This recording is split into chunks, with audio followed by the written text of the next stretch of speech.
जय हिंद विद्यार्थी मित्रांनो, आज आपण कोतवाल भरती 2023ला जे प्रश्न गणितावर विचारले होते ते आज आपण प्रश्न बघणार आहोत। प्रश्न पहिला बघा काय विचारला होता। प्रश्न होता 850 रुपयाला 50 सफरचंद विकत घेऊन ती प्रति डझन 408 रुपये प्रमाणे विकले तर शेकडा नफा किंवा तोटा आपल्याला काढायचा आहे, किती टक्के होईल। तर इकडे बघा 850 रुपयाला आपल्याला 50 सफरचंद विकत घ्यायचे आहेत, म्हणजे आपण बघूया एका सफरचंदाची किंमत किती आहे। तर बघा 850ला आपण 50ने भाग देऊया, हा शून्य कॅन्सल, हा शून्य कॅन्सल, 5ने आता 85ला भाग देऊया, 5 एके 5 उरले 3, 5 7 35, तर एका सफरचंदाची किंमत आलेली आहे 17 रुपये आणि आपल्याला ती किंमत प्रति डझन 408 रुपये प्रमाणे विकायची आहे। तर 408 रुपयाला प्रति डझन, एका डझनमध्ये किती असतात तर 12 सफरचंद असतात। तर आता आपण बघूया 12ने भाग दिला आपल्याला किती रुपयाला विकल्यावर पडेल आपल्याला। तर बघा 12 त्रिक 36 उरले 4 आणि 12 चौक 48, तर आपल्याला एक आपण विकत आहोत 34 रुपयाला। घेतलं किती रुपयाला होतं तर 17 रुपयाला आणि विकत कितीला होतं तर 34 रुपयाला।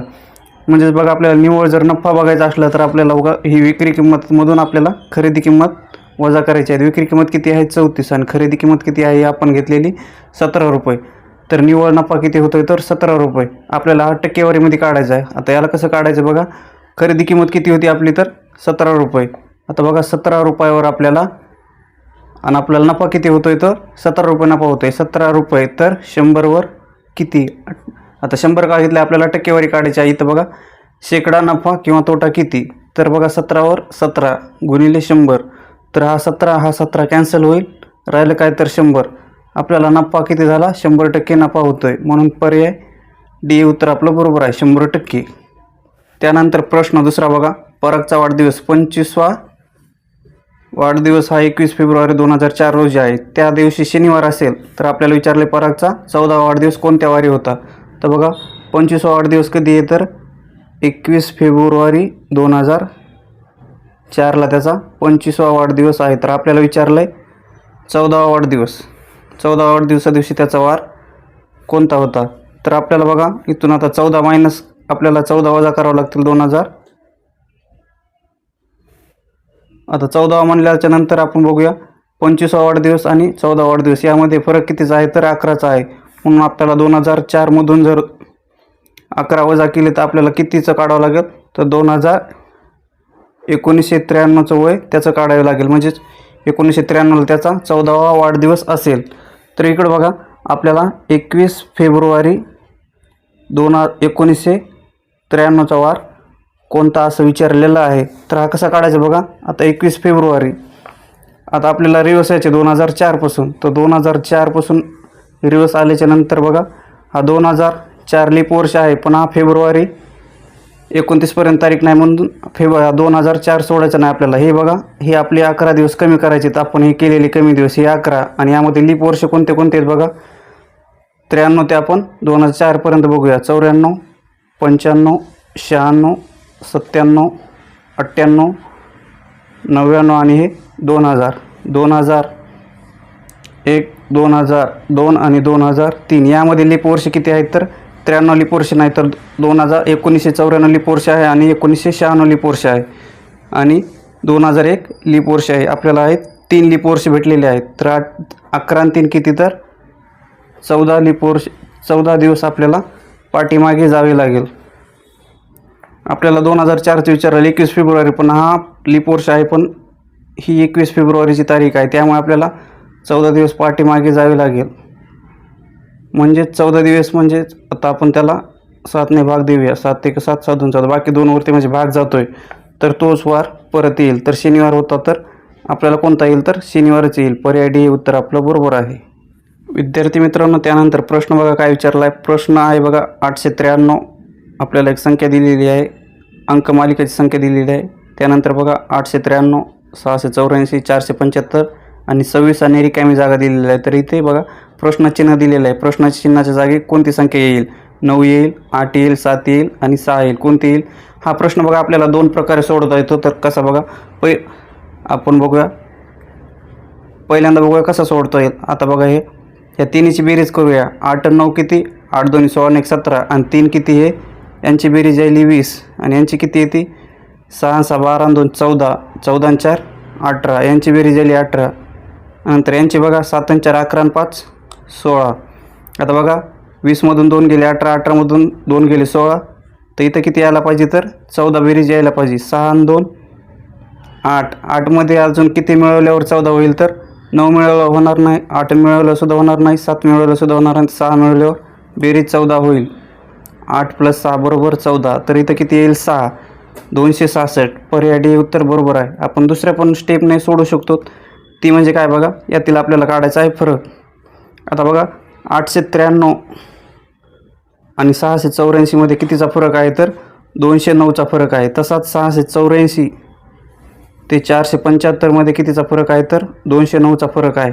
तसाच आपल्याला 475 मधून आपण जर 209 वजा केले तर आपल्याला काय भेटेल तर 266 ही संख्या भेटेल. म्हणून इथं आपल्याला रिकाम्या जागेत कोणता पर्याय येईल तर डी येईल. 6 हे उत्तर आपलं बरोबर आहे. विद्यार्थी मित्रांनो, त्यानंतरचा प्रश्न बघा आपल्याला काय विचारलेला आहे.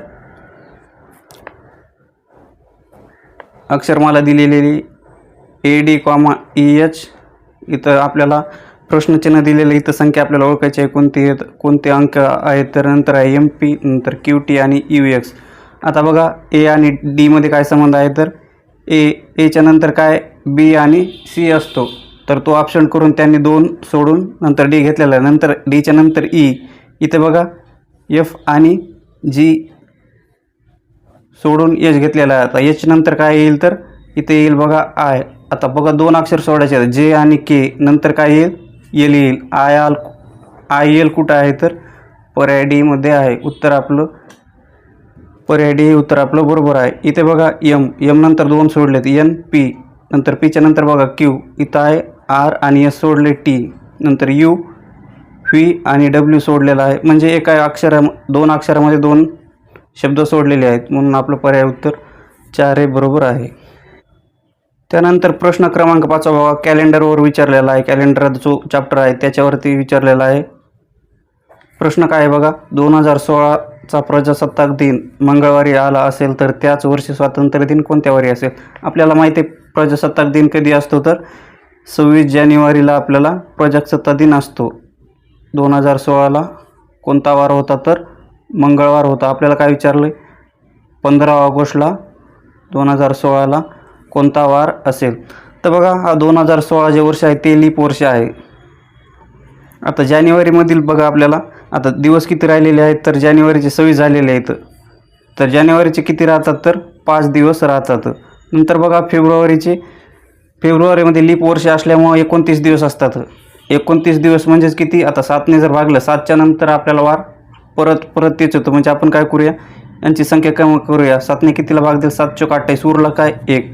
फक्त काय फेब्रुवारीचा 1 दिवस उरतो. तसाच मार्चचा किती आहे तर मार्चमध्ये 31 दिवस असतात. त्याला जर 7ने भागले तर आपल्याला बेरीज करायला सोपं जाईल. म्हणून आपण त्याची आताच गुणाकार भागाकार करूया. इथं किती राहतात तर 3. तसेच एप्रिलचे किती राहतील तर एप्रिलचे 2, मेचे किती राहतील तर मेचे 3 आणि जूनचे 2 आणि जुलैचे 3 आणि ऑगस्ट आपल्याला काढायचे आहेत. ऑगस्टचे किती तर ऑगस्टचे 15. आता बघा यांची बेरीज करूया.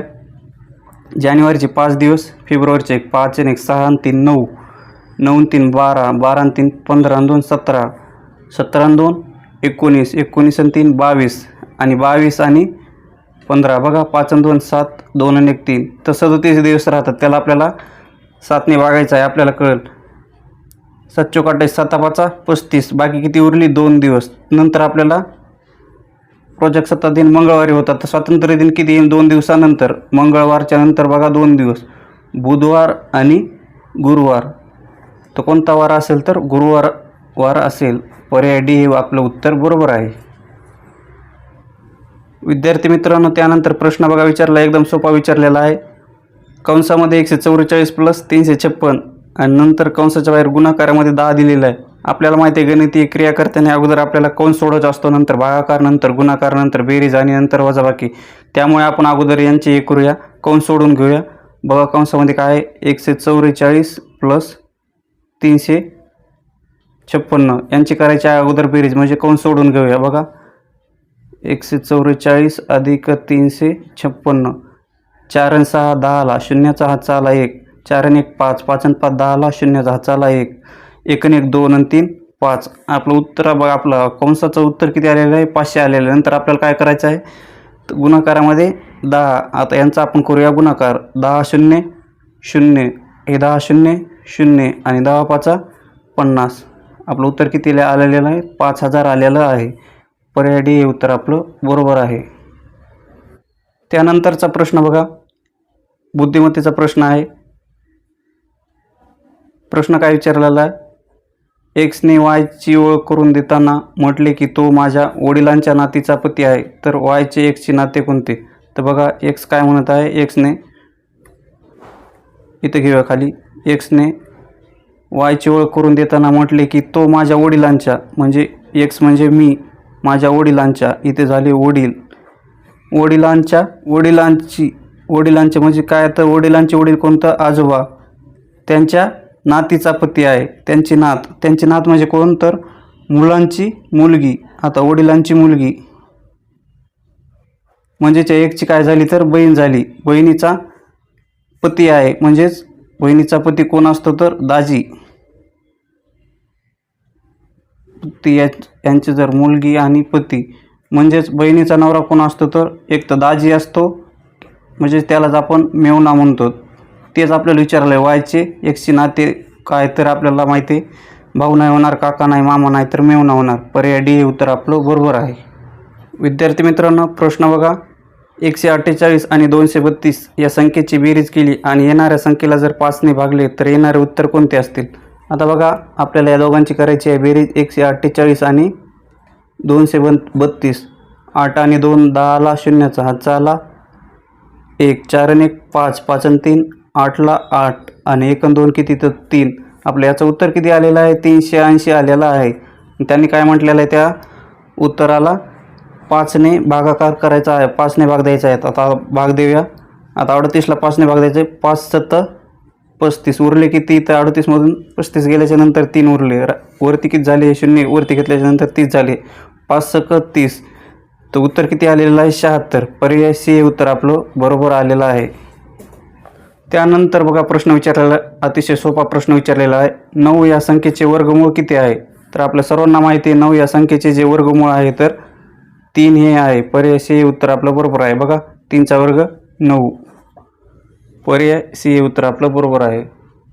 विद्यार्थी मित्रांनो, त्यानंतरचा प्रश्न बघा, 7.25 आणि 4.25 यांची बेरीज किती आहे? किती सोपा प्रश्न विचारलेला आहे. तर बघा, आपण यांची बेरीज कशी करायची आहे? तर 7.25 म्हणजे किती? तर 6.75. आपण जर 50 घेतलं 6.5 होतील, 75 घेतलं तर 7.25. आता 7.25 आणि 4.25, 4.25 म्हणजे किती? तर 3.75. यांची बेरीज करायची आहे. बघा, 5 आणि 5 10ला, 0 हाताला 1, 7 आणि 7 14 आणि 1 15 हाताला 1, 6 आणि 1 7, 7 आणि 3 किती? 10. इथं बघा, पॉईंट 2 अक्षरानंतर आहे. आपण इथं 2 अंकानंतर देऊया. तर उत्तर किती येते? 10.50. म्हणजेच किती? तर 10.5. पर्याय ए हे उत्तर आपलं बरोबर आहे. 10.5 म्हणजेच किती असतं? ते 10.50. शून्याला किंमत नसते म्हणून 10.5. पर्याय ए हे उत्तर आपलं बरोबर आहे. विद्यार्थी मित्रांनो, तुम्ही जर आपल्या डिअर वर्दी या यूट्यूब चॅनलवरती नवीन असाल तर आपल्या चॅनलला सबस्क्राईब करायला विसरू नका आणि व्हिडिओला लाईक करा. धन्यवाद.